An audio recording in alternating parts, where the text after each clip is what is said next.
gone definitely over to the Lulu Trist in the early game, and arguably over to the Twitch in the late game, whether or not it comes back. What I like the Fnatic does here is then going for the Xayah does give them a stronger lane than the Twitch that won't just get steamrolled. And then they'll still have Janna Peel in the late game, just not quite the same team-wide tread that a Twitch would have. And both these teams actually going for some pretty strong early game junglers. Broxa back on the Rekkles side here. Of course, Smithy on his second Ezreal game. Last time he played it, he did lose, but that was the battle against Longzhu, so you can't really fault him for it. I want to point out that the Broxa did, in fact, seem to go Cinderhulk Rekkles in the previous game. He wanted to be another frontliner. That might have been a team comp situation, or he might always think it's the best choice, because we have seen Warrior on this champion. Exactly. I wonder if he'll go Warrior again, because there's a potential you can snowball the game with that. Papa Smithy, when you talk about proactivity and how Immortals was up against the more aggressive Gigabyte Marines, when you're tracking combined kills per minute, which is the mark of how aggressive or fast a team plays, Immortals was extremely fast during the regular season, the fastest team in the North American LCS, so they like to play fast in the ideal scenario. And I guess that's why it was surprising they opted into what they perceived as the world's meta, the scaling meta, the Twitch Janna of bot lanes as a meta. This game will be different. You see jungle Ezreal, you know that they are going to be playing much more on the front foot. I would imagine Flame would go for the Maokai here, just locks it in as I say it, given that that allows you to combine very well. Could even be a level 2 gank top lane, just like the old Nidalee Maokai days many moons ago. This does give Soaz his choice of options, though.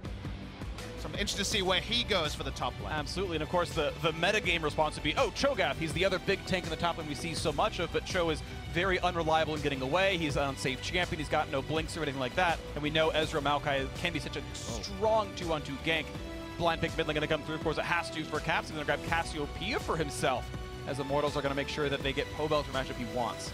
Yeah, with Syndra the only mid lane banned, the blind pick Cassiopeia does speak to a team fight that they expect to have a lot of appeal for the Cassio, because Cassiopeia is a lot like a late game AD carry when you think about the need to protect it. And the Nautilus, so far only picked by C9, now by Fnatic. And the thought was you want a tank in the front line for this composition. You've got two great frontliners, or two great damage dealers in the back line. What can you pick that won't die right away to Ezreal? Nautilus has escapes. He's gotten Buster's Q cooldown, the mana cost, everything else like that. Orianna going to be the response in the mid lane here for Pobel. And while it's a standard champion for where the meta is, that's only the second Orianna of group stage. It was only Faker picking it into Scout's Lucian so far. Does give them an element of scaling.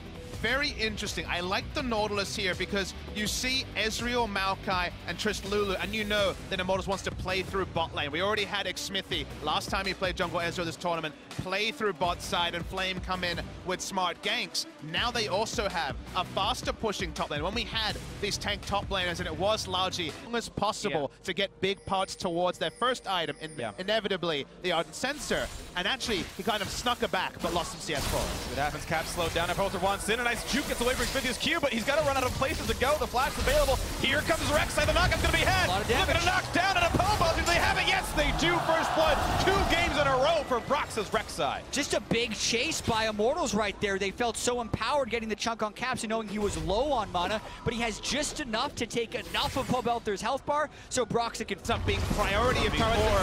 Ulti coming across, gets the shield. Here comes the burst damage across, trying to juke as much of that as he can. The ulti from Jess is getting the heal and Flame jumping over the wall, staying alive. But here comes Broxa, wants a bit more. Gets a bit of a heal out for Flame. He's got the teammate around, but the chase is in for Cap. Looks for the stun, but here comes the teaming. Smithy's there in the play. The shotgun's going to land. They're going to look to knock down Cap. Can they get him? Yes, they can. The autos come through, and now it's Soaz forced to run. He does have flash, so the slow from Lance won't be the kill just yet. Ole still in the chase. Smithy, of course, you saw he got the kill credit on that one.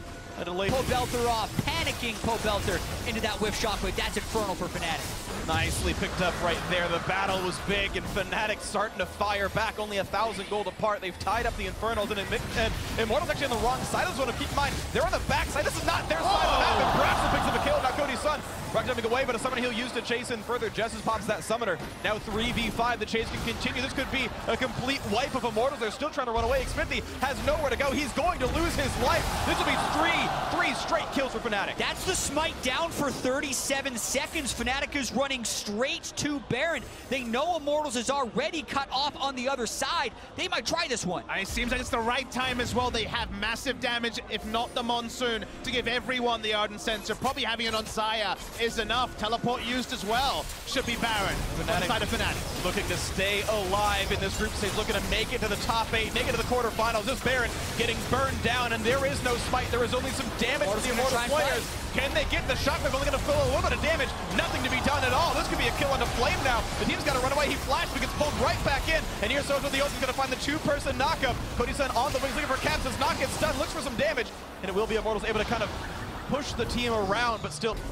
You wonder, is Immortals just going to force this fight? Caps in that flank position he again. He gets the catch out of the one. A lot of damage on Xfinity. Forced to flash away, but now the Soaz and Paps actually zoned out as well. Xfinity is so low, though, that looks like Immortals can't do much more else, but Soaz wants in. He's got the front line. He's going to get the back line access onto Povel, but the knockup is there. Ezreal, Arky shifting backwards even more. And the shotgun's going to land in a Caps. So they're followed through. Not quite just yet. The rocket jump forward. The damage isn't going to be there. Yes, Redemption not going to reset in time. So 5v4 and no mid laner. The chase is in. A nice root from Rekkles. The blade color helping a bit.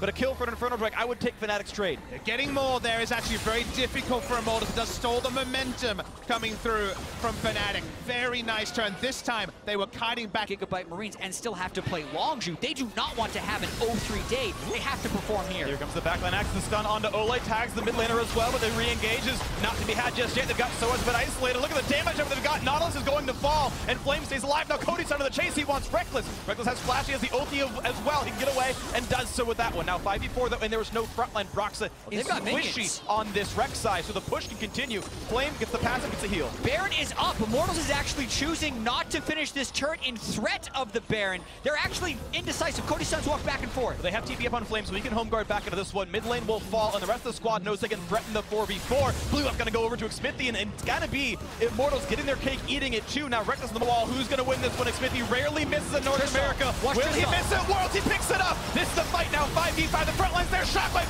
pulls in one. They've got Broxa. Now it is so as the front as well. Can they keep him alive in this one? A nice stun. Only finds one, though. Flame going to stay alive, but a poke coming through for Xmithy. Baron picked up for Immortals. They got the kill as well. They can walk away cleanly. It actually becomes a 50-50. Right now, we'll see the next wave coming through. The Cody-san wants in, and they're not going to mean too much. The wave clear not yet there for the Fnatic boss laner. Shockwave again. They go for front lane because they have the damage of it. Will Soaz fall. Flame rooted in the turret, but he pops the stone plate, staying alive a little bit longer. A big three-man shot right there. Pulling back into the flame. They get the first kill. It's Rekkles getting that one. A trade as one more comes in. It's the bot lane. The support going down. 3v4. Immortals forced to run away, but Fnatic, they want this one. The chase forward on Pubble. They're not quite the blade color range and just barely missing onto that miasma. There's still more to be done. They're looking for the kill. Rekkles going to come in, and Brock's getting the kill credit on that one. And the flash bar. Cody-san the insect, but betrays his teammate, and it's going to be the ace for Fnatic. Cody's son loses his mind by flashing into an entire team at the end, and we talked about the volatility of these fights. Fnatic might win off this. The wave is close. Everything stacked up at the same time. Flame taking insane turret shots, free autos onto him. No one else is tanky. They kept going in. They had the flashes up, and like you say, Jad, they want to force right now. Ole up in 9, Flame up in 12. There's 4 people. This probably isn't the end of the game. But it is Inhibitor at the very least. It's going to die, and they're actually going to look for the Nexus turrets. You're seeing them cheat forward. Ocean Drake region, keeping them topped off a bit more. Here comes Ole. He's got to respect this. Here comes the Maokai as well. 15 seconds before a carry spawns, and here comes the wave. Flame the knockback. Can they get Brock to look at it do it? He's going to flash away. Stays just barely alive. And they're going to look down to knock down turret number 1. Here comes Orianna in 3 seconds. The ulti on the back line. A knockup is there. Cap's a bit low. Do they have the damage controls? Must go big. Shockwave catches Rekkles. Now on to the Nexus they're going. Do they have the damage output? The hits are coming in. Is it going to be the game? Fnatic. Who's going to knock him down? Will they get Soaz? He's trying. It's the game. Fnatic 1-4. They knock down Immortals. After the tragedy of 2014 for Rekkles not killing the Nexus against OMG, Soaz makes it work with his dying breath. We said they needed strength of conviction. We said they stood up to Longzhu. Did they win? No. But did they capitulate? No as well. Here, after one passage of play, they take all the variables in. They feel like this is the only time they can close out the game, and by a hair's breadth, they do. And how fitting is it for the Fnatic Immortals rematch to end with an 80 carry, flashing forward, dying after a mid laner. This time around, Rekkles on the receiving end of the kill, leading the charge into the base. And all the tilt after game 1 from Soaz. He did leave it with one final remark, that at the very least, he wants to get one satisfying win at the World Championship. The thing, though, is they're still alive. Yes. If they beat the Gigabyte Marines and Longzhu continues to go 6-0, they will enter that tiebreaker for second place. And we thought today we would enter the day and this meme of NA's performance in the second week of Worlds would go away. Immortals looked strong. They would